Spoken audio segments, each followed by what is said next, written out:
In this video, I will be showing you how quick and easy it is to replace the tap on the Rhino Standpipe from GD Fittings.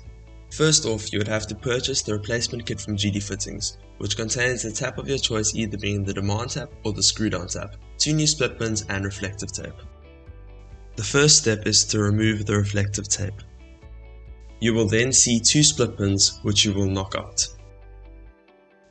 Then simply pull the old tap out of its socket and push the new tap in.